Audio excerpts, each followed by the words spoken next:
Hello and welcome to Health and Wellness, your guide to the integrated personal and financial retirement journey for physicians. I'm your host, Michael Swartz, Certified Financial Planner and Master Certified Physician Development Coach. Welcome back to the Health and Wellness Podcast. My name is Michael Swartz, Certified Physician Development Coach and Certified Financial Planner. Today I have a very special guest. She retired in 2024, so less than a year ago. Dr. Sue MacLellan-Tobert is with us today, who's an MD and officially, as of 2 days ago, a professional certified coach through the International Coaching Federation. She is the founder and head physician development coach at Healing Edge LLC, and as we mentioned, retired from medical practice in 2024. If you'd like to find Sue online, she's online at healingedgecoaching.com and hosts a podcast with her husband, which we will talk about in this episode and in the next episode. So with that, Sue, welcome to the podcast. Thank you, Michael. I'm delighted to be here today with you. Well, thank you. And, we have a long-standing relationship here, Sue. You were part of the group coaching program, Honoring Onward at Gunderson Health System. As we mentioned, you're a physician development coach. And so with that, I'm just really excited to have you share your story today. Sure, certainly, yes. Well, my story begins many, many years ago when I first decided to enter into medicine. And who knows way back then when you're that young, how life is going to unfold. So it's been a fantastic journey. And not always highlights, some lowlights with some good learning experiences in there too. But I originally grew up in Alberta, Canada, and went to medical school at the University of Alberta, and actually met my husband in high school. So we've been married almost 35 plus years now, and went through medical school together, and ended up landing in Rochester at the Mayo Clinic for our subspecialty training. I became a pediatrician and then pediatric cardiologist through that training. And I've been practicing in the Midwest since then, up until last April, 2024. I mean, that's kind of me in a nutshell. But another aspect of my career, kind of a second career for me, began in 2017 when I became aware of physician coaching as a way to support career development and autonomy and to help physicians overcome burnout, some of which I was experiencing at the time. And on that journey through learning about coaching, I've been able to really add to my career experience by becoming a physician development coach, working internally at the health system that I retired from, doing that also for several years. And now I'm out on my own, enjoying it at my own speed, honestly. That's, I think, been something that's been impressed upon me this past year is I'm able to go at my own speed. I don't have to go at light speed anymore, doing tons of things, balancing a career and family. So life is much easier since I retired. Well, that's exciting. And so for listeners out there, I'm assuming that most will be, still working physicians, thinking about retirement, maybe 5 or 10 years out. I guess when you look back at your story and your timeline, you mentioned some highlights, lowlights, and a really cool detail about you and your husband, Darren, being high school sweethearts. So if you have some advice for some of these folks who have shared a similar life journey as you, where you get into medicine with one expectation, and over the course of your career, things tend to change. The environment changes. You obviously grow as an individual. What were some reflections from your career and your time with your husband and kind of growing up through medicine? Mhm. What did you learn along the way? Yeah. Well, that might be an encyclopedia's worth of information. However, as you're talking about it, I think back to my younger self and I think about what we don't know. We don't know what we don't know. And I was to some degree in this kind of bit of a fantasy land of loving medicine, loving connecting with patients, loving the knowledge, the learning, the application of it, the hands-on experience. And that actually drove me forward for a number of years in my career, that could be my primary focus. And in the olden days in medicine, uh, there was a lot of autonomy that came with that too, being able to make decisions about the pace I wanted my practice to run at, how I wanted to market myself within the community, uh, who who the team members I'm working with are going to be, nursing staff, et cetera. Like there was a lot more choice back then, and I think I really enjoyed and relished that part of medicine. That is what I observed in my training, even back in the 90s. And as that began to shift over the years, I realized that change in decrease in autonomy, a change in my role as a physician, really led to some dissatisfaction. Yet I still enjoyed the medicine part of it at all. So you could say that to some degree, I kind of, grew up over time within that. And having witnessed the change in healthcare, especially in the past 5 to 6 years, it's become apparent to me that how one practices as a physician within the healthcare system in the US is vastly different than it was 20 years ago. And you either keep up and change, or you make a paradigm shift. And that's ended up being what I did. Is it was time for me to reflect and honor on my values and say, well, what does Sue need in the moment now? I've been giving to others for years and had some control over that. Now I have less. What do I need in the moment? And once I came to that realization that I kind of needed to practice what I preached as a coach. How can you honor your values in your decision making? Then it became apparent that it was time to set aside that chapter of my life. It was a fantastic 30 plus year chapter, no regrets about it. It took me a while, though, to clue in that I needed to do something different, which was retire from medicine and refire in another way, which is doing coaching. I'm just feeling a really deep sense of passion here, Sue, with your story, your journey, and you mentioned the piece that we talk about a lot is that agency, and how over the course of a career there could be kind of this steady creeping encroachment on that, and it may not be intentional. The No. healthcare system's not out to get anyone, but at the same time, it does change that relationship that you have with the career, kind of as you mentioned, that altruistic or the ideal of what the expectation is and what was promised Mhm. you when you entered medicine versus where you're at today and where Right. medicine's at today. So Right. if you could, you mentioned in 2017 you started coaching. How did Mhm. coaching help you rekindle that sense of agency as you approach retirement? Well, you could say it took me several years to clue in on that I needed to Okay. kind of rekindle my agency, right? I think as you were talking there, Michael, something popped into my head about um, we don't necessarily have an understanding when we go into our careers that the environment around us can change in such a way that we can't no longer have that same degree of agency. Like I just did not clue into that at all. I was thinking that, and I probably observed it in my more senior mentors and things like that, that their careers seemed to be even flow throughout, and they had a greater degree of control over their environment. So many unexpected things happened that you couldn't have even predicted back when I started in practice. The electronic medical record being a huge part of it, the shifts in government control over healthcare, and how organizations really had to begin to take a more corporate approach to how healthcare was being practiced. The whole shift in moving from individual physician autonomy to teamwork. I mean, those are things that you have to learn on the fly unless you go back and get a degree in something like team coaching. But so, those are just three that kind of pop out to me as I'm thinking here. So I think that as as youngers, we're unprepared for what can be dramatic shifts in our environment, but we need to actually be really aware of it. So what coaching brought forward to me early on is, wow, I need to wake up in my environment a bit more. This angst that I'm feeling around me regarding how I'm practicing does not need to necessarily just happen to me. I still have choice, I still have agency, but it took me a long time to figure out what I wanted that to look like.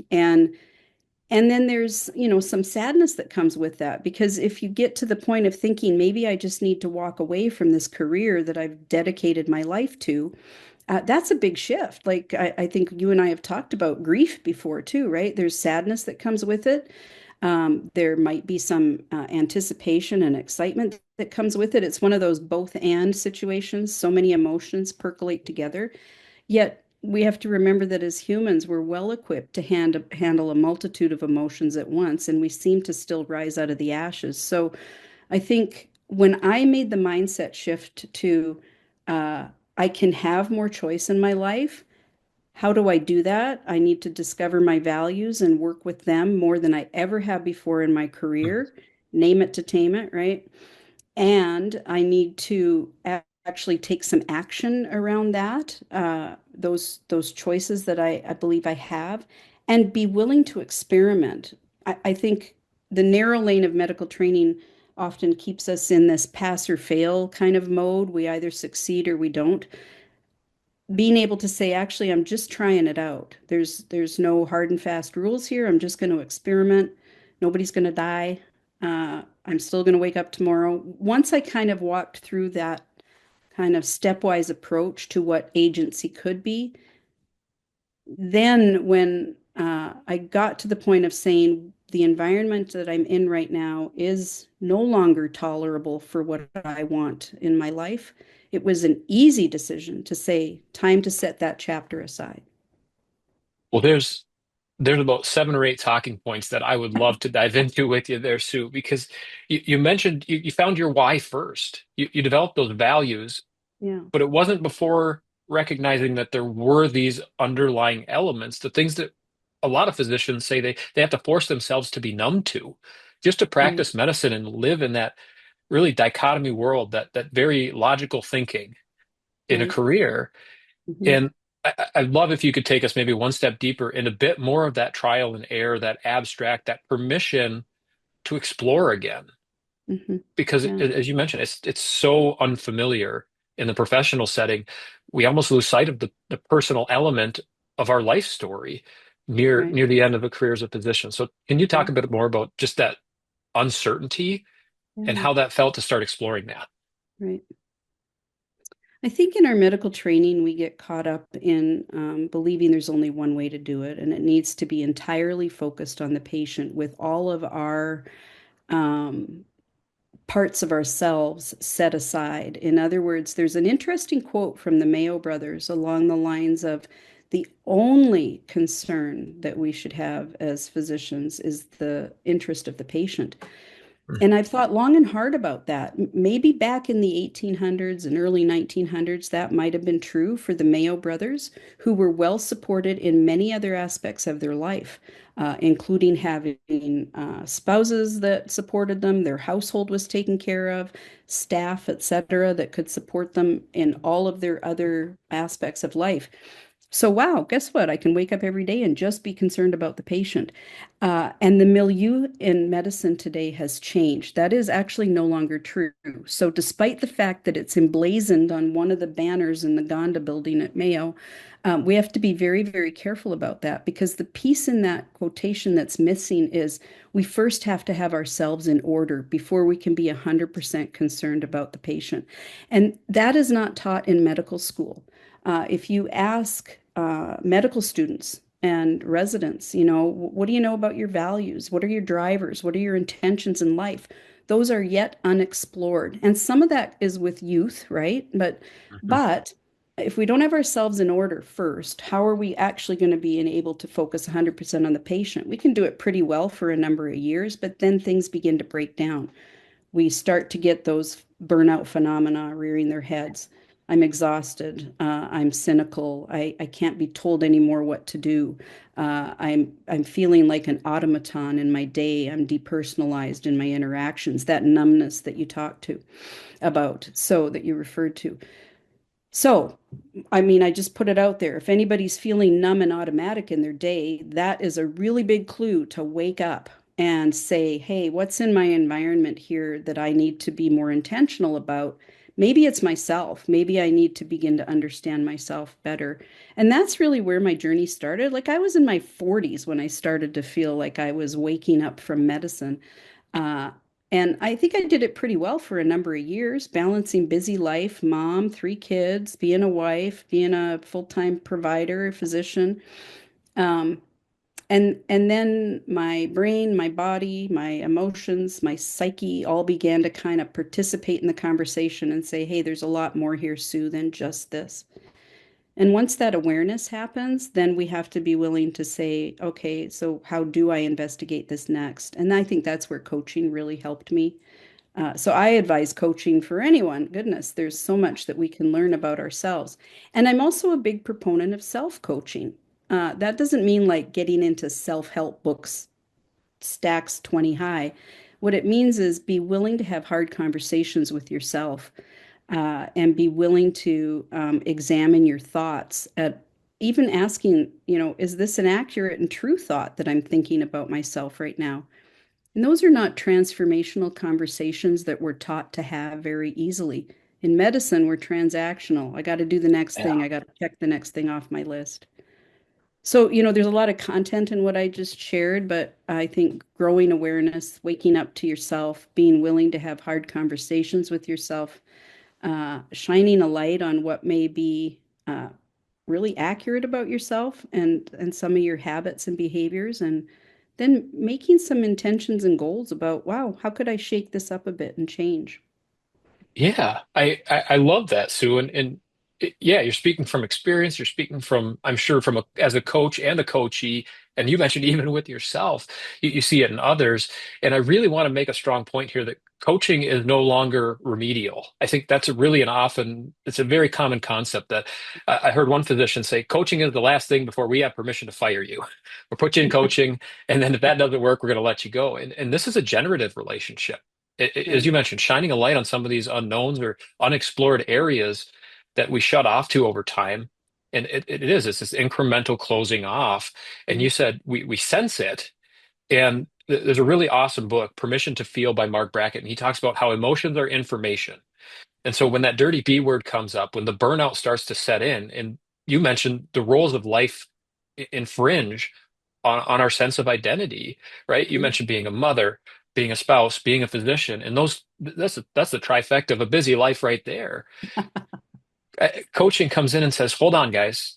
Let's rediscover." You mentioned the imagery of a phoenix from the ashes, and I just see this. It's like a snowfall where it's one flake at a time, but all of a sudden you're buried under 6 to 12 inches of snow, and you Mhm. have to bust back out through, and that doesn't happen without some unthawing, right? We have to go through that spring and that summer to really start to grow again. And I'm really excited, Sue, if you can just talk, maybe we'll close out this conversation on the transformational process that you've seen for yourself and for other coaching clients that you've been had the pleasure of working with, and really talk through how we can use coaching to offset burnout in a physician's career.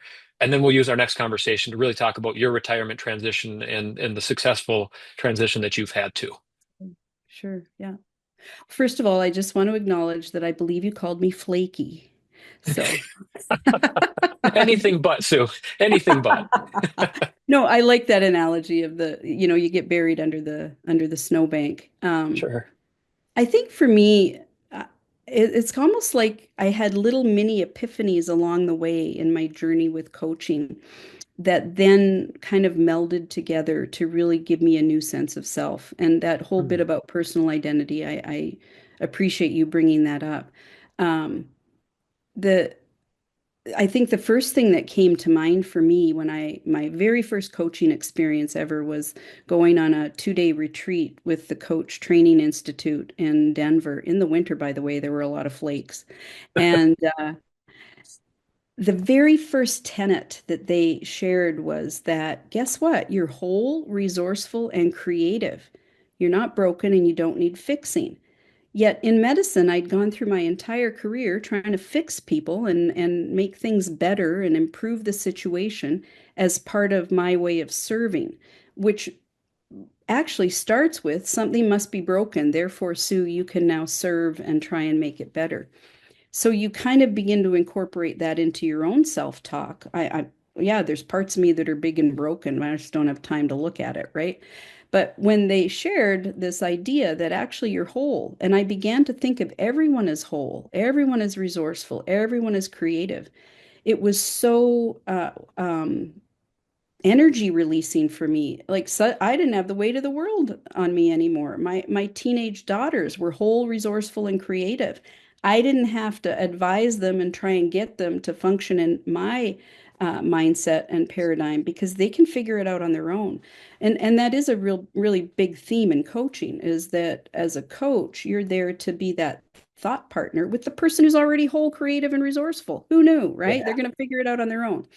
So that was the first, I think, refreshing epiphany that I had that made me say, "Oh, there's more here I need to dive into." And I come from a strong faith background, and trying to incorporate that into kind of my whole spirituality paradigm was very important. And I think it fits very nicely for someone who comes from uh, that kind of background. That guess what? Yes, we are creative individuals, and we are Yeah.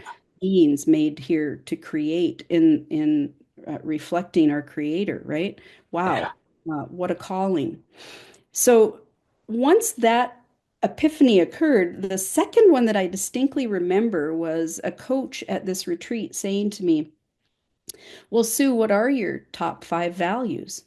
And I had done some values work previously. You're going to say the standard thing as a physician, integrity, honesty, yada, yada. But until I actually grew my vocabulary around what values words were, I didn't realize that one of my top values was being a nurturer. And all through my Mm. life, that had been what had driven me.